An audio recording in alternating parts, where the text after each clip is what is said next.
अस्सलाम वालेकुम everyone, welcome back to my YouTube channel. उम्मीद करती हूँ कि आप सब खैरियत से होंगे। तो आज मैं आपके साथ जो रेसिपी शेयर करने लगी हूँ वो है सरसों के साग की रेसिपी। तो रेसिपी स्टार्ट करने से पहले अगर आपने मेरे चैनल को अभी तक सब्सक्राइब नहीं किया तो सब्सक्राइब कर लीजिए। अच्छा जी, रेसिपी के लिए मैंने लिया है 200 ग्राम मैंने सरसों का साग लिया था, जिसको मैंने कट करके अच्छे से वॉश कर लिया है। साग को आपने अच्छे से वॉश करना है ताकि इसके अंदर जितनी भी मिट्टी वगैरह है वो निकल जाए।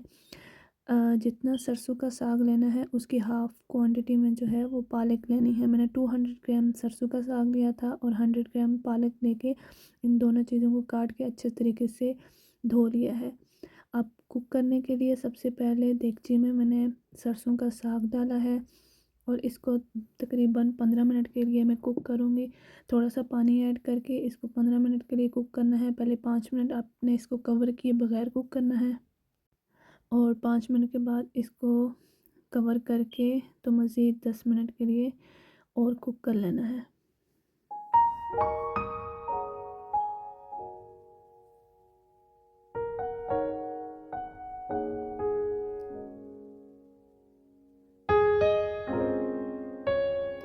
अच्छा जी, 15 मिनट हो चुके हैं। अब 15 मिनट के बाद मैंने कवर हटा के इसको मिक्स कर लिया है और इसमें जो पालक है वो ऐड करनी है। पालक मैंने 100 ग्राम ली थी। जितना भी आप साग लें, आपने पालक की क्वांटिटी जो है उसकी हाफ़ रखनी है। आप कुकर में भी साग बना सकते हैं, लेकिन जो साग अगर आप चाहते हैं कि उसका जायका अच्छा है तो लो फ्लेम पे आप पकाएं और देगची में पकाएं तो इसका टेस्ट जो है वो और अच्छा आएगा। अब मैंने एक मीडियम साइज़ का प्याज जिसको मैंने रफली चॉप कर लिया था वो डाला है। इसमें मैं ऐड कर रही हूँ नमक, आपने अपने टेस्ट के हिसाब से। ग्रीन चिलीज़ मैंने तकरीबन 4 ली थी और इसमें जाएगा जिंजर गार्लिक पेस्ट जाना है और इसके अलावा एक गट्ठी मैंने धनिया की डाल के और इसको तकरीबन 1 से 1.5 घंटा कुक करना है।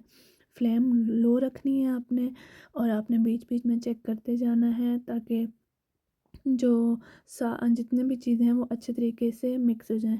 बिल्कुल लो फ्लेम पे तकरीबन 1 से 1.5 घंटा आप इसको अच्छे से कुक करें और जब ये अच्छे से कुक हो जाएगा तो फिर जो है इसमें जो मैं आपको बताऊंगी एक मेन इंग्रेडिएंट है जो इसमें डलेगा, तो वो आपने ऐड करना है।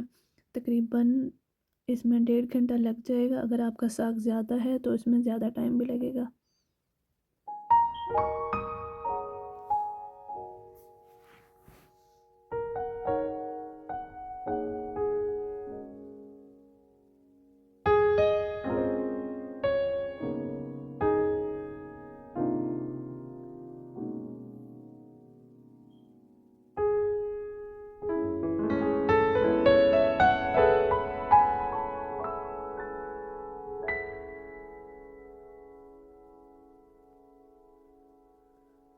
अब जो है तकरीबन 1.25 घंटा हो गया था, तो मैंने इसमें जो है मैशर की मदद से इसको मैंने अच्छे तरीके से मैश कर लेना है। अगर आपके पास वुडन वाला मैशर है तो आप उससे भी कर सकते हैं, क्योंकि मेरा साग थोड़ा सा है तो मैं इससे कर रही हूँ।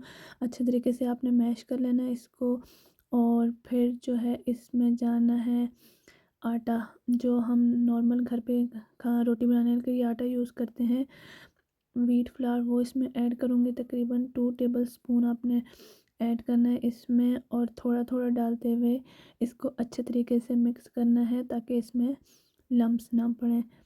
आटा जो है वो डाल के साथ में मैशर की मदद से आप अच्छे तरीके से इसको मैश करते हुए मिक्स कर लें और इससे जो है थिकनेस आएगी साग में।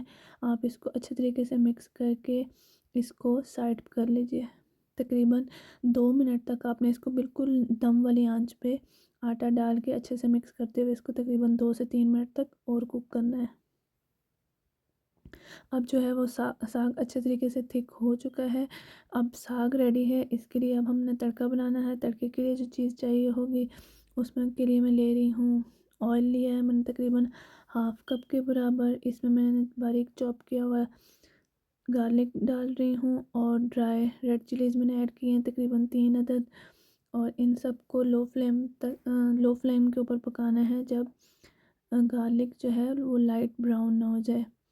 जब गार्लिक लाइट ब्राउन हो जाएगा तो इसको हम साग में ऐड कर देंगे।